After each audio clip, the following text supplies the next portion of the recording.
parle maintenant d'exercice avec le docteur Dufour, c'est important. C'est important, les muscles sont faits pour travailler, pour bouger. Mais la problématique avec notre style de vie maintenant, c'est qu'on est soit à un bureau, on est soit calme pendant toute la semaine. Et là, la fin de semaine arrive, puis on se transforme en monsieur, madame muscle. Et là, on fait des activités de haute performance sans être nécessairement préparé pour.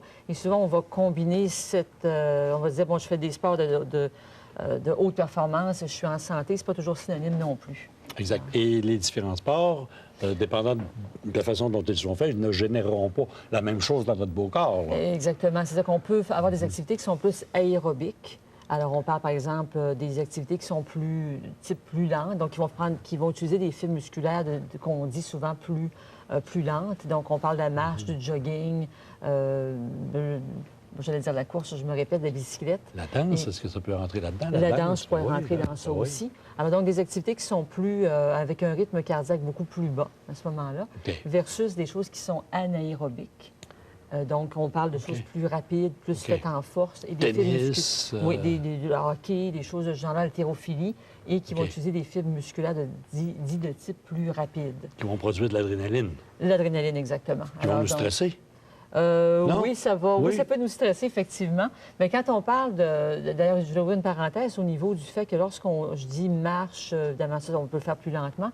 Mais quand je parle de jogging, les gens vont dire, oui, mais c'est pas une activité lente. La course. En réalité, c'est pas toujours... C'est la façon dont on va faire l'activité physique aussi qui va déterminer évidemment, si c'est aérobique ou non. C'est sûr que si on parle d'haltérophilie, c'est très rapide, c'est en force, ça restera toujours anaérobique.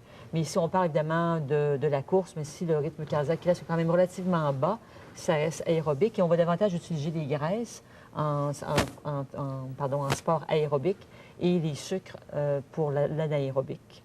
Alors, mais là, vous me parlez de stress. Oui.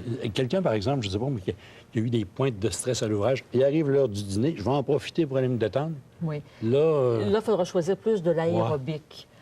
Parce que, bon, si on parle du stress, généralement, c'est intimement relié avec la musculature, parce que si on parle, dans l'émission qu'on avait faite il y a quelques semaines sur le stress, on parlait de fuir ou de combattre. Alors, si on veut fuir ou combattre, il faut utiliser notre musculature. Alors, donc, le stress restera toujours quelque chose qui est intimement lié avec l'activité physique. Donc, on va choisir plus, si on est stressé, quelque chose d'aérobique. Donc, des choses plus lentes, plus en douceur. Donc, on va aller marcher, on va faire notre jogging, mais c'est pas le temps de faire du sprint. C'est sûr qu'il y a quelqu'un qui aime jouer au hockey, qui aime faire des choses qui bougent. On n'enlèvera pas tout ça non plus, mais ce ne sera pas l'activité de choix.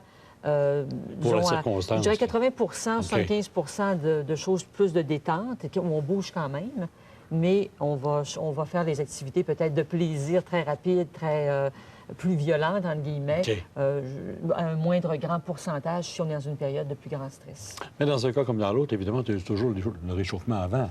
Oui, dans les choses que si on est les choses des conseils de base, c'est surtout ce qui est réchauffement, la préparation, de prendre le temps de bien faire les choses. Et surtout aussi, si on est en période de stress, choisir l'heure du dîner pour aller manger, oui, mais marcher aussi une quarantaine de minutes tranquillement pour les décompresser et s'oxygéner. Donc, encore là, on va diminuer l'intensité du stress.